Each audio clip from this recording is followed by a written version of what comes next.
வெற்றிலை வராகித் தாயின் வெற்றி வாக்கு இது. என் தங்கமே, என்ன பரிசு என்றுதானே நீ யோசிக்கிறாய்? எந்த விஷயத்தை நினைத்து தற்சமயம் நீ அதிகமாக கவலைப்பட்டு கொண்டிருக்கிறாயோ அந்த விஷயத்தில் நான் சர்வ நிச்சயமாக மாற்றத்தை கொண்டு வந்து உன்னுடைய மனதை குளிர்விப்பேன். உன் வாழ்க்கையில் துன்பங்களையெல்லாம் துரத்திவிட்டு இன்பங்களை நிரந்தரமாக்குவேன். கண்ணீருக்கு இடமில்லாமல் புன்னகையை முழுவதுமாக உன்னுடைய வாழ்க்கையில் நீ சிந்தி கொண்டு இருப்பாய். ஒருவர் நம் மீது கொண்ட பொறாமையால் நம் மனதை காயப்படுத்தி சில சொற்களை கூறினாலும், நாம் தவறே செய்யாமல் நம் மீது பழிச்சொல் கூறினாலும் அவர்களை கோபிக்க கூடாது. அவர்கள் மீது துவேஷம் கூடாது. நாம் பதிலுக்கு அவர்களை காயப்படுத்தவும் கூடாது. நம்மை காயப்படுத்துவதால் அவர்கள் தாமாகவே விரும்பி நம்முடைய கர்மாவை தம் கைகளில் ஏந்தி கொண்டு செல்கிறார்கள். குரோதமும் துவேஷமும் பொறாமையும் பழிவாங்கும் உணர்வும் நம்மில் எழுந்தால் அடுத்தடுத்த ஜென்மங்களில் அதற்குண்டான பலனை நாம் அனுபவித்தாக வேண்டும். நம்மை பற்றி யார் என்ன சொன்னாலும் தண்ணீரை போல இருக்க கற்றுக்கொள்வோம். தண்ணீர் தம்மிடம் கலக்கும் எந்த வர்ணத்தையும் ஏற்றுக்கொண்டு அந்த வர்ணமாகவே தோற்றமளிக்கும் தன்மையுடையது. இறைத்தன்மையும் இதுவே ஆகும். கடுமையான சூழ்நிலையிலும் என்னை நினைக்கும் பக்தர்கள் மனதில் அமைதி ஆனந்தத்தையும் நான் தருவேன். பலரால் உன் இதயம் காயமோடு பலவீனமடைந்தாலும் என்னை நினைக்கும் உன் இதயத்தில் நான் ஆறுதல் அளிப்பேன். உனது துயரங்கள் விரைவில் ஒரு முடிவுக்கு வரப்போகிறது. தேவையில்லாமல் கண்களை கலங்க வைக்காதே. மகிழ்ச்சியாக இரு. நான் இருக்கும்போது நீ எதற்காகவும் கலங்கக்கூடாது. என்னை மீறி எதுவும் நடக்கப் போவது இல்லை. உன்னை நான் தேர்ந்தெடுத்து நான் வசிக்கும் இடத்திற்கு வரவழைத்தேன். எப்படிப்பட்ட சூழ்நிலையிலும் நீ கலங்காதே குழந்தையே. என் வாக்கு என்றுமே பொய்யாகாது. எந்த சூழ்நிலையிலும் உன்னை நான் கைவிடமாட்டேன். நீ நம்பிக்கையோடு இரு. உனக்கு என்ன வேண்டும்? வேண்டியதை நீ எடுத்துச் செல். என் கஜானாவின் வாயிற்கதவுகள் உனக்காக எப்போதும் திறந்து இருக்கும். எது உன்னிடத்தில் சேர வேண்டுமோ அது உன்னிடத்தில் தானாகவே வந்து சேர்ந்துவிடும். அனைவரும் வியக்கும் வண்ணம் நீ உயரக்கூடிய கால நேரம் இது. நிம்மதியாக மகிழ்ச்சியாக இரு. உன் கர்ம பலன்கள் விலகப் போகிறது. வாழ்க்கையில் பெயர் புகழ் பெற்று நீ உயரப்போகிறாய் குழந்தையே.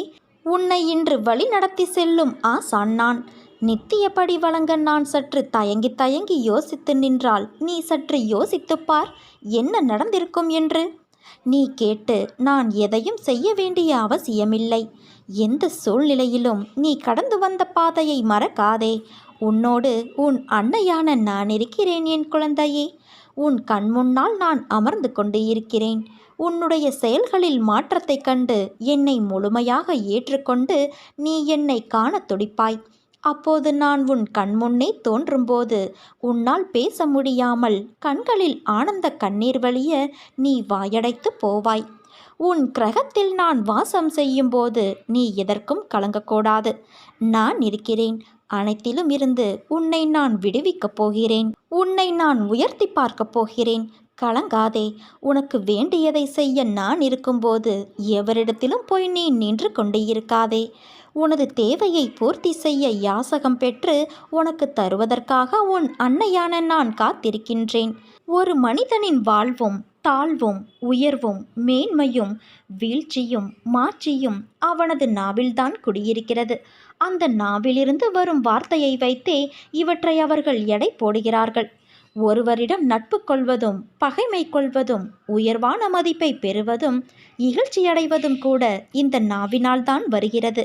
அதனால் ஒரு முறை பேசுவதற்கு முன்பு பல முறை யோசனை செய் என்றார்கள். எதை கொட்டினாலும் அள்ளி விடலாம். வார்த்தையை கொட்டினால் அள்ள முடியாது. வில்லிலிருந்து சென்ற அம்பும் வாயிலிருந்து சென்ற சொல்லும் இலக்கை தாக்காமல் விடாது. அதை திரும்ப பெறவும் முடியாது. தீயினால் சுட்டால் புண்ணாகி ஆறிவிடும். ஆனால் நாவினால் சுட்டுவிட்டால் ஆறவே ஆறாது. சொல்லாத சொல்லுக்கு நீ முதலாளி. சொன்ன சொல் உனக்கு முதலாளி. இப்படி பல விஷயங்கள் சொல்லை பற்றி இருக்கிறது. அதை பற்றி பேசுவதற்கு முன்பும் நிதானம் தேவை குழந்தையே. நாம் பேசுவதற்கு மட்டும்தான் நிதானம் தேவை என்று இல்லை. பிறர் பேசுவதையும் நிதானமாக கேட்க கற்றுக்கொள்ள வேண்டும். பிறர் பேசும்போது குறுக்கே பேசுவது, வார்த்தைக்கு வார்த்தை எதிர்வார்த்தை பேசுவது, எதிரில் பேசுபவர் முழுவதையும் கேட்காமல் உடனே பதில் கூறுவது, எரிச்சல் அடைவது போன்றவற்றை செய்யாமல் எதிரில் இருப்பவர் என்ன பேசுகிறார் என்பதை முழுமையாக கேட்க வேண்டும். நான் கூட உன்னிடம் பல வழிகளில் தினமும் பேசிக்கொண்டுதான் இருக்கிறேன். ஆனால் நீ அதை கவனிப்பது இல்லை. அதற்கு மாறாக நீ மட்டுமே என்னிடம் பேசுவதாக நினைத்து புலம்பிக் கொண்டு இருக்கிறாய். இனிமேல் நீ யாரிடம் பேசினாலும் பேசுவதற்கு முன்பு இதை பேசலாமா வேண்டாமா என்பதை பலமுறை யோசனை செய். புறங்கூறுதல், அதாவது ஒருவரை பற்றி பின்னால் பேசுவது, பிறரை தூற்றி எதிரில் இருப்பவரை புகழ்ந்து பேசுவது, காரியத்தை சாதித்து கொள்ள நயந்து பேசுவது போன்றவற்றை விட்டுவிடு. உண்மையை உள்ளபடி சொல். பொய்யை சொல்லும் அவசியம் வருவதை தவிர்த்துவிடு. பிறர் உன்னை ஆதிக்கம் செலுத்தும் வகையில் பிறரை அதிகமாக உன்னிடம் பேச விடாதே. நீயும் பிறரிடம் சிக்கிக்கொள்வதைப் போல பேச்சை விட்டுவிடாதே. இன்றிலிருந்து வார்த்தைகளை வெளியே அதிகம் கொட்டாதே. என் வார்த்தைகள் மீது நம்பிக்கை வைத்து செயல்படு என் குழந்தையே. என்னையே நம்பி தஞ்சமடைந்த உன்னை என்றும் நிர்கதியாக விடமாட்டேன். ஒருபோதும் கைவிட மாட்டேன் என்பதையும் நீ உறுதியாக நம்பு. உன் பிரச்சனையெல்லாம் தீரப்போகிறது. வாழ்க்கையில் சில நிகழ்வுகள் நீ விருப்பப்பட்டு நடக்காமல் இருக்கலாம். ஆனால் என்றும் உனக்கான நல்லது எதுவோ அதுவே நடக்கும். உன் விருப்பமில்லாமல் உன்னிடம் ஒரு நிகழ்வு வருகிறது என்றால் உன் அன்னை உன் அருகில் உனக்கான நல்லதை எடுத்து தருகிறேன் என்று நம்பிக்கை கொள். நீ விரும்பியதை மட்டும்தான் உன் கண்கள் பார்க்கும். உனக்கான நல்லதை நீ பார்க்க மறந்து விடுவாய். அதை உன் கண்கள் பார்க்கும் வண்ணம் நான் செய்வேன். உன்னை படைத்தவன் நான் என்று நீ உணரும்போது உனக்கானதையும் சேர்த்துத்தானே படைத்திருப்பேன். எல்லாம் தக்க நேரத்தில் வந்து அமையும். அவற்றோடு என் சீரான ஆசீர்வாதங்களும் உன்னை வந்து சேரும். நீ சுபிட்சமாய் சந்தோஷமான நிம்மதியான வாழ்வை வாழ்வாய். வாழ்க்கை என்பது ஒரு பட்டம் போல. அதன் நூல் உன் கையில் இருப்பதால் தான் அது நகர்கிறது என்பது நினைப்பது எவ்வளவு தவறோ அதே போலத்தான் உன் வாழ்க்கையில் நடக்கும் சில விஷயங்கள் எல்லாம் கஷ்டங்களும் முடிவடையும் காலம் என ஒன்றும் நிச்சயம் வரும். அதனால் எதை குறித்தும் நீ மனம் கலங்காதே. உன்னை சுற்றியுள்ளவர்கள் உன்னை காயப்படுத்தும் போது அன்னை அந்த காயத்தை நான் குணப்படுத்துவேன். உன்னை சுற்றியுள்ளவர்கள் உன்னை அவமானப்படுத்தும் போது உன்னை அவர்கள் முன்னால் பெரிதாக்குவேன். தலை நிமிர்ந்து வாழ வைப்பேன். உன்னை சுற்றியுள்ளவர்கள் உன்னை மதிப்பிட்டு பார்க்கும் பொழுது அன்னை உன்னை அவர்கள் முன் நியாயப்படுத்துவேன். நான் உன்னுடைய தாய்.